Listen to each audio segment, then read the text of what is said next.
Hello everyone, Assalamu alaikum wa rahmatullahi wa barakatuh. So in this video, we are going to start exercise 4.7, question number 6, 7 and 8. These are the last questions of this exercise. So let's start with question number 6. Here is the question, if A equals B over 2 plus B square over 4 plus B cube over 8 plus और B की condition दी हुई है और हमें prove करने का कहा गया है कि B equals to A over 1 plus A।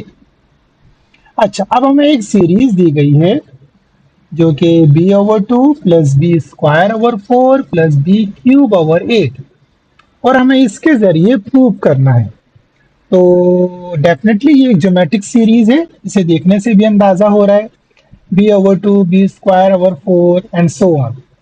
तो मैं क्या करूंगा, तो सबसे पहले तो मैं इस सीरीज को लिखने जा रहा हूं यहां पर।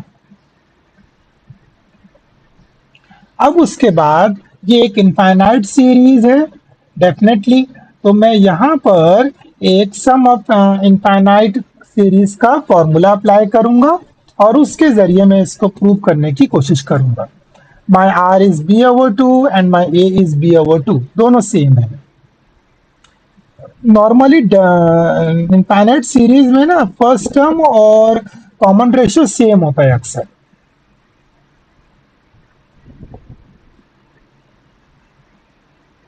Now b over 2, 1 minus b over 2.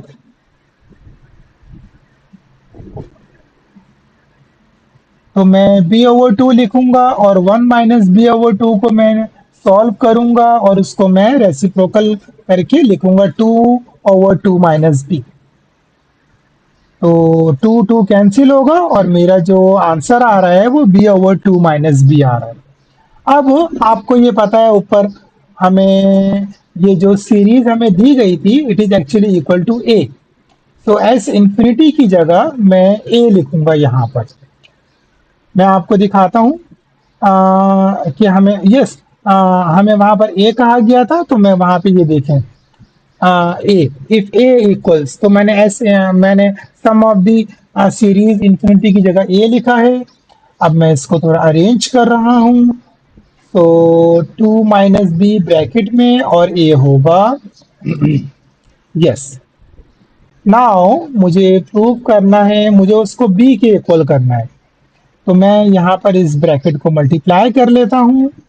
तो it would be 2a plus A B minus A B. अब यहाँ पर मैं बी ए कॉमन फैक्टर है। सबसे पहले तो मैंने b जो लाइक टर्म्स हैं उनको एक साथ लिखा है, फिर b कॉमन फैक्टर है और 1 प्लस ए ब्रैकेट में। नाउ अब आप देखें 2 ओवर 1 प्लस ए मेरा प्रूव हो गया है और यही मुझे प्रूव करने का कहा गया था। सो इट्स वेरी सिंपल, ये क्वेश्चन आप भी इजीली सॉल्व कर सकते हैं और it's also important for the question point of view. Let's come to the question number 7। अच्छा देखिए यहाँ का क्या कहा गया है, the sum of infinite geometric series is half the sum of the square of its term. सबसे पहले तो ये बात की गई है और फिर कहा गया है if the sum of its first two terms in 4 and half. अभी हम इसको रहने देते हैं। अच्छा, सबसे पहले कहा गया है कि sum of infinite geometric series, हम एक ज्योमेट्रिक सीरीज ले लेते हैं, let A plus A R square, ये एक जनरल ज्योमेट्रिक सीरीज है आपको मालूम है, प्लस सो ऑन। तो हम इसको इनफाइनाइट बना देते हैं कि ये एक इनफाइनाइट ज्योमेट्रिक सीरीज है। तो डेफिनेटली जो इसका सम होगा वो ए ओवर 1 माइनस आर होगा। हाँ, अब हमें कहा गया है कि जो अनदर ज्योमेट्रिक सीरीज आप है वो एक्चुअली उसका जो सम है वो अनदर ज्योमेट्रिक सीरीज जो स्क्वायर और जिसकी जिसकी जो तमाम टर्म्स हैं वो स्क्वायर हैं इसकी। तो मैं आपको ये लिख कर दिखाता हूँ कि क्या मतलब इसका। फॉर एग्जाम्पल ऊपर ए लिखा हुआ है तो नीचे फर्स्ट टर्म ए स्क्वायर होगी, इसी तरह ए स्क्वायर आर स्क्वायर होगा, इसी तरह ए स्क्वायर और आर टू द पावर 4 हो जाएगा। नो, ए क्यूब नहीं, ए स्क्वायर।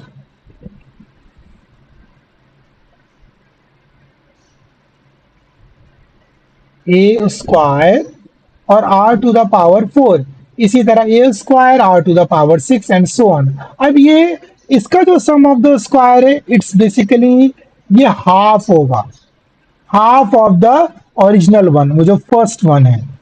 मैं आपको ये लिख कर दिखाता हूँ, मैं इसको बार कह देता हूँ ताकि अलग अलग मालूम हो।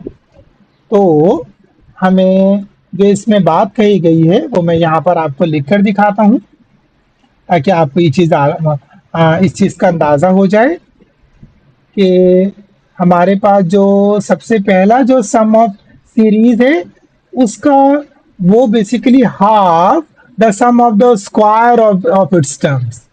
तो इसीलिए मैंने देखें यहाँ पर हाफ लिख दिया, सिंपली दैट्स ऑल। अब मैं दोनों सीरीज यहाँ पे लिखने जा रहा हूँ, first a over one minus r और second a square over one minus r और उसका half, one minus r square और उसका हाफ। अब मैं जरा इसको सॉल्व कर लेता हूं यहां पर। तो ये 2a हो जाएगा वन माइनस आर और यहाँ पर a square over one minus r square. अब अगर मैं लाइक टर्म्स को एक तरफ करूं, I mean 2a over a square equals one minus r square, one minus r over one minus r square. तो ये ए से ए तो कैंसिल होगा, टू ओवर ए, और यहाँ पर a square minus b square का फॉर्मूला अप्लाई होगा तो नीचे वन प्लस आर बचेगा सिर्फ। तो ये मैंने फॉर्मूला अप्लाई करा है नीचे। तो a square minus b square equal to a plus b, a minus b, it's mean one minus r तो कैंसिल हो जाएगा तो सिर्फ वन प्लस आर नीचे बचेगा। तो अब अगर मैं इसको कुछ अरेंज करके लिखूं, अच्छा मुझे कहा गया है sum of its two terms is four and half, यानी कि जो मैंने ज्योमेट्रिक सीरीज ली है फर्स्ट उसकी टू टर्म्स का सम फोर एंड हाफ है।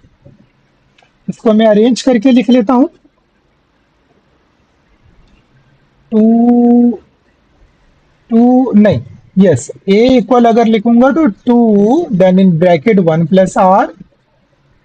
अच्छा जी, अब मैं जो मुझे कहा गया है मैं वो लिखता हूं। So yes, sum of its first two terms is four and a half. So according to given condition,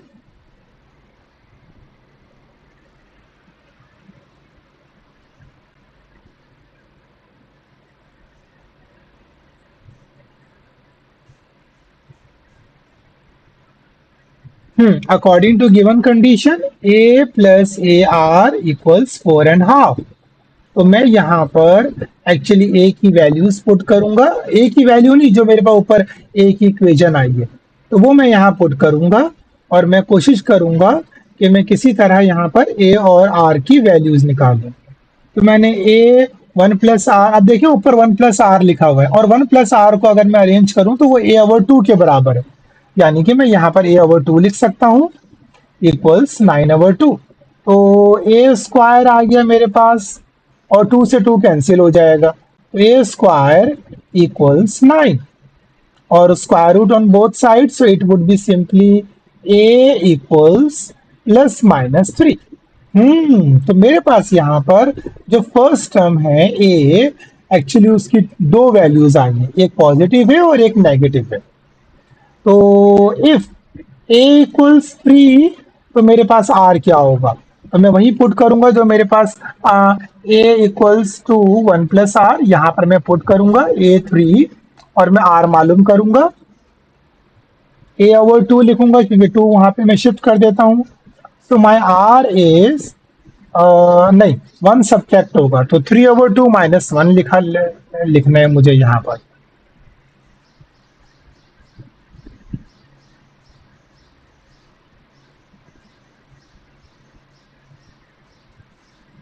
three over two minus one, तो अगर थ्री ओवर टू में से वन माइनस करेंगे तो मेरा आंसर आ जाएगा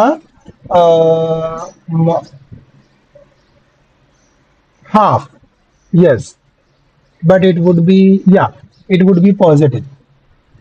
और ए इक्वल्स नेगेटिव थ्री, तो अब मेरे पास ए आर क्या आएगा, तो अगेन मैं ए की जगह नेगेटिव थ्री ओवर टू लिखूंगा, टू वहां से शिफ्ट करूंगा और या यहाँ पर वन प्लस आर, तो अब ये भी r equals negative three over two negative one. तो ये मेरे पास आएगा -5/2। अच्छा, अब मैं आपको एक खास बात बताऊं यहाँ पर। ये मैंने अभी तक पूरी एक्सरसाइज में आपको ये नहीं समझाया। वो खास बात ये है कि यहाँ पर आप देखें कि आर की एक वैल्यू हाफ है और एक वैल्यू 5/2 है। अगर आप ये साइन को इग्नोर कर दें, -5/2, तो एक वैल्यू 1 से छोटी है। मतलब अगर मैं मॉड्यूलस ऑफ आर, मतलब अगर इसका मतलब होता है कि अगर मैं साइन को इग्नोर करूं तो this r is basically less than half and less than 1, and this r is actually greater than 1। तो वो आर जहां पर वो आर, अगर आर ग्रेटर देन 1 होता है ना, तो ऐसी सीरीज कन्वर्ज नहीं डाइवर्ज हो रही होती है। ये कन्वर्जेंस और डाइवर्जेंस इंशाल्लाह नेक्स्ट चैप्टर में आप सीखेंगे। और जब डाइवर्ज हो रही होती है ना, तो उनकी इनफाइनाइट, आप सम ऑफ इनफाइनाइट नहीं मालूम कर सकते। लेकिन लेस देन 1 पे यहाँ कन्वर्ज हो रही है, इसका मतलब मैं सिर्फ यही A3 और R हाफ में लूंगा और यहाँ से मेरे पास ये एक सीरीज बन रही है।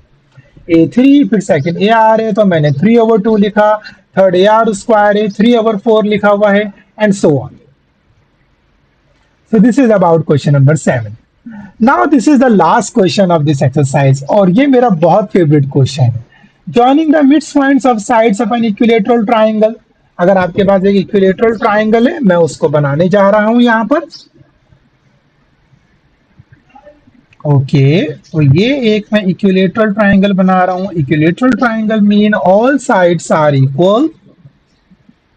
हम्म तो अब मुझे कहा गया है कि an equilateral triangle having half the joining the mid points. अब मैं इनके मिड पॉइंट्स ज्वाइन कर रहा हूं।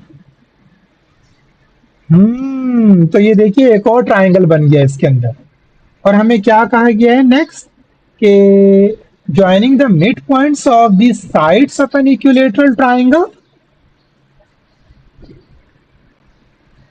an equilateral triangle having half the perimeter of the original triangle। तो अब जो आपको ट्राइंगल नजर आएगा उसका पेरीमीटर एक्चुअली हाफ होगा ओरिजिनल ट्राइंगल के।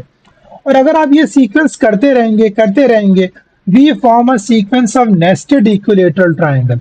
यानी कि अगर आप ये सीक्वेंस करते रहेंगे तो आपके पास जो वो है वो हाफ होता जाएगा। फॉर एग्जाम्पल हमारा ओरिजिनल ट्राइंगल इन्होंने यहाँ पे दिया हुआ है।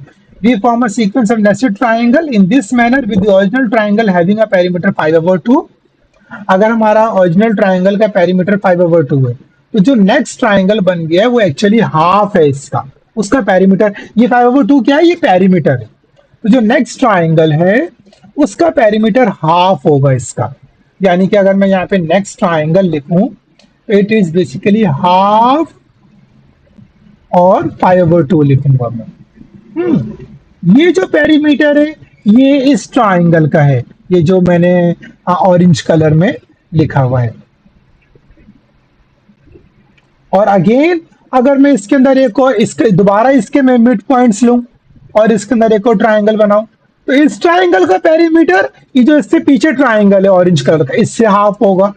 यानी कि यहां पर मैं लिखूंगा हाफ 5/4, क्योंकि देखिए वो पिछले पेरीमीटर का ट्राइंगल है। 5 1 5, 2 2 4, एंड सो ऑन। और ये सीक्वेंस चलता रहेगा and we form a sequence of nested equilateral triangle. यानी कि आपके पास एक घोंसला बनेगा एक तरह का। ये पैटर्न आपको अक्सर परिंदों में भी नजर आएगा, बहुत सारे परिंदे इस तरह का घोंसला बनाते हैं। मैंने आपको शुरू में कहा था ना कि ये एक ऐसा चैप्टर है जिसमें आप अल्लाह सुब्हानहू तआला की तख्लीक का भी मुशाहिदा करेंगे। चलिए हम लेट करते हैं कि मेरा फर्स्ट ट्राइंगल P है, तो सेकंड में P1 कह लेता हूं और थर्ड में P2 कह लेता हूं, एंड सो ऑन। तो मेरे पास ये एक सीरीज बनेगी क्योंकि मुझे sum of the what will be the total perimeter of all the triangles मुझे मालूम करना है। तो टोटल ट्राइंगल, अगर टोटल पेरीमीटर मालूम करूंगा तो एक सीरीज मेरे पास बनेगी, यानी कि P plus P1 plus P2 and so on, P3 and so on. तो ये मेरे पास एक इनफाइनाइट सीरीज बन गई है और अब मैं यहाँ पर इनफाइनाइट सीरीज का फॉर्मूला अप्लाई कर सकता हूँ।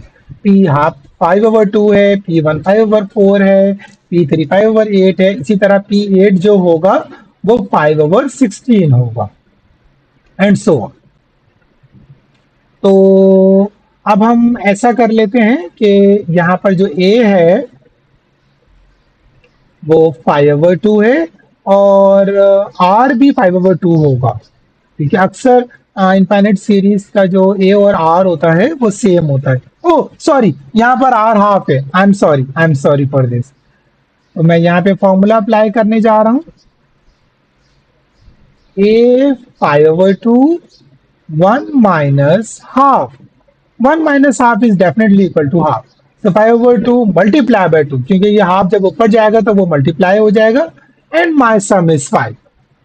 So this is all about this question. अच्छा, मैंने इसका एक डेस्मोस पर एक छोटी सी एनिमेशन भी बनाई है, बनाने की कोशिश की है एक्चुअली। वो मैं आपको दिखा देता हूँ कि किस तरह इसकी एनिमेशन होगी। ये ये देखिए, ये मैंने एक छोटे से कुछ फार्मूलाज लिखे हैं और ये काम किया है। लेकिन इसमें कलरिंग एक है तो शायद आपको वो सही तरह नजर नहीं आया। अगर कलरिंग इसमें चेंज होती, ये देखिए, ये ट्राइंगल अंदर अंदर बनते जा रहे हैं, छोटे छोटे छोटे छोटे छोटे छोटे छोटे इनफाइनाइट जाते जा रहे हैं। ये देखिए, तो उसका सम जो कन्वर्ज करेगा वो बेसिकली उसका पेरीमीटर 5 होगा। यानी कि इन सब के पेरीमीटर को अगर प्लस किया जाएगा इनफाइनाइट ट्राइंगल्स तक, तो the sum will be 5। So I hope आपको ये पूरी एक्सरसाइज समझ में आई होगी। If you have any query or if you want to ask any question, please write in the comment box and please do subscribe and share this video with everyone. अल्लाह हाफिज।